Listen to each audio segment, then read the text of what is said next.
Hello viewers, আশা করি সকলে ভালো আছেন। আজকে বানাবো সিদ্ধ ডিম আর আটা দিয়ে দারুণ স্বাদের মুখরোচক মুচমুচে নাস্তা, যা আপনারা চা কফির সাথে বিকালে বা সন্ধ্যায় খুবই সহজেই বানাতে পারবেন। নমস্কার, আপনারা দেখছেন মৌয়ের সাথে রান্নাবান্না। রেসিপিটি ভালো লাগলে লাইক দিয়ে শেয়ার করে দেবেন। আরও নতুন নতুন রেসিপি পাওয়ার জন্য আমার চ্যানেলটি সাবস্ক্রাইব করে রাখুন। এখানে প্রথমে 2 চামচ সেঁকা চিনেবাদাম নিয়েছি। আধ ভাঙা করে নেব। পুরোটা গুঁড়ো করা যাবে না, জাস্ট এইভাবে একটু ক্রাশ করে নিতে হবে। এবার একটি মিক্সিং বোলে নিয়েছি একটা বড় সাইজের সিদ্ধ আলু। হাত দিয়ে এইভাবে ম্যাশ করে নিলাম। খুব ভালো করে মেখে নেওয়ার প্রয়োজন নেই, জাস্ট ম্যাশ করে নিলেই হবে। এবার এই ক্রাশ করা চিনেবাদাম দিয়ে দিলাম।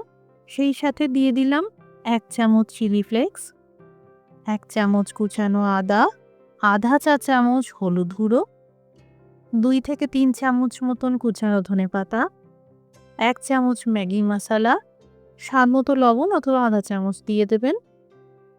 এবার সব একসাথে হালকা হাতে মিশিয়ে নিলাম। এখানে 2টো সিদ্ধ মুরগির ডিমের ব্যবহার করেছি। এখানে বলে রাখি, এই নাস্তাটা নিরামিষভাবে খেতে চাইলে এই সিদ্ধ ডিম 2টো বাদ দিয়ে দেবেন।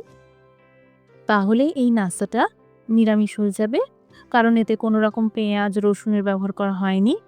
সুতরাং শুধু ডিম 2টো বাদ দিয়ে দিলেই এটা নিরামিষ দিনেও আপনারা খেতে পারবেন।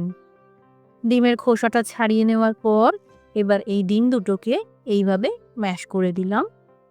আপনারা চাইলে সিদ্ধ ডিম 2টোকে গ্রেট করে নিতে পারেন। ডিম ম্যাশ করে নেওয়ার পর এবার কড়াইতে 2 চামচ তেল গরম করে নিয়েছি। একদম কম আঁচ করে প্রথমেই দিয়ে দিলাম 1 চা চামচ কাশ্মীরি লঙ্কার গুঁড়ো। কাশ্মীরি লঙ্কার গুঁড়ো দেওয়ার সঙ্গে সঙ্গেই আঁচটা কম রেখেই দিয়ে দিতে হবে এই আলুর স্টাফিং, সেই সাথে ম্যাশ করা সিদ্ধ ডিম।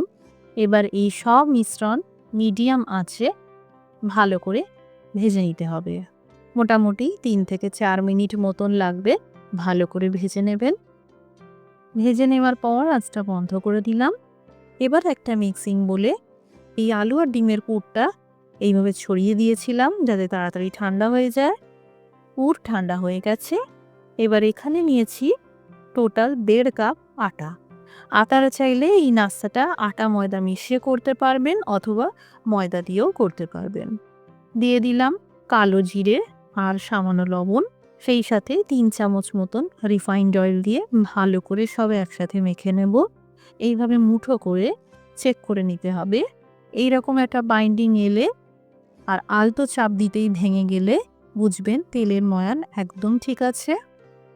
এবার অল্প অল্প করে জল দিয়ে মেখে নিতে হবে আর একটা শক্ত ডো তৈরি করে নিতে হবে।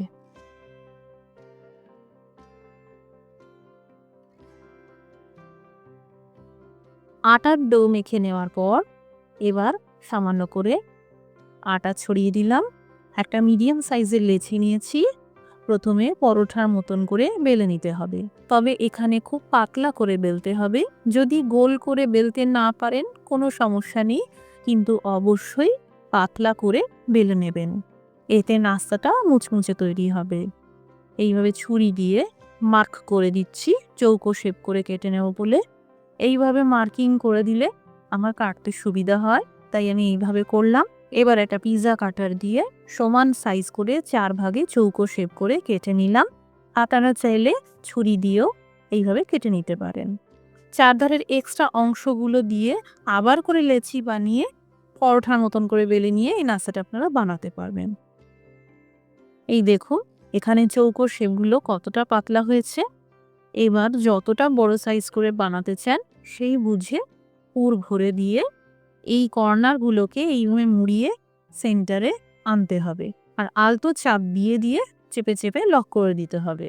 আর যে ফাঁকগুলো রয়েছে সেগুলো এইভাবে চেপে চেপে বন্ধ করে দিতে হবে। আপনারা চাইলে সামান্য করে জল লাগিয়েও এইভাবে লক করে দিতে পারেন, তবে জল লাগানোর কোনো দরকার নেই, এমনি হয়ে যাবে। এইভাবে প্রত্যেকটা বানাতে হবে। এই নাস্তাটা বানানোর পর যদি কিছু এক্সট্রা বেঁচে যায় সেক্ষেত্রে কিভাবে ফ্রিজে স্টোর করবেন সেটাও আমি বলে দিচ্ছি। এই দেখুন এখানে আমি প্রত্যেকটা এভাবে একইভাবে তৈরি করে নিলাম। এবার এখানে কড়াইতে পরিমাণ মতন তেল গরম করে নিয়েছি। তেল ভালো করে গরম করে নেওয়ার পর একদম লো ফ্লেম করে দিয়ে বেশ মুচমুচে করে আর বাদামি রং করে ভেজে নিতে হবে। একটু জায়গা রেখে রেখে ভাজবেন, তাহলে নাস্তাগুলো ভালোভাবে ভাজার জায়গা পাবে আর মুচমুচে তৈরি হবে। স্টোর করার জন্য এইভাবে কাঁচা অবস্থায় ফ্রিজে রাখবেন না, না হলে আটা নরম হয়ে যাবে আর নাস্তাটা বানানো যাবে না। এগুলো স্টোর করার জন্য সাধারণত প্রথমে তেল গরম করে নিয়ে একটু হালকা করে সেমি ফ্রাই করে নিতে হবে। খুব হালকা করে ভেজে নেওয়ার পর তারপর খোলা হাওয়ায় রেখে দেবেন, ঠান্ডা করে নেবেন। তারপর ফ্রিজে একটা পেপার ব্যাগে এয়ারটাইট কন্টেনারে রেখে দেবেন। খুব বেশি হলে 2 দিন পর্যন্ত ফ্রিজে স্টোর করা যাবে, তবে ফ্রিজারে রাখবেন না। তৈরি হয়ে গেল সিদ্ধ ডিম আর আটা দিয়ে খাস্তা মুচমুচে নাস্তা। টমেটো সস দিয়ে এই নাস্তা খেতে দারুণ লাগে। অবশ্যই বাড়িতে একবার এইভাবে বানাবেন, আর বাড়িতে বানালে কমেন্ট করে জানাতে পারেন কেমন তৈরি হলো। রেসিপিটি দেখার জন্য অসংখ্য ধন্যবাদ। সবাই ভালো থাকুন, সুস্থ থাকুন।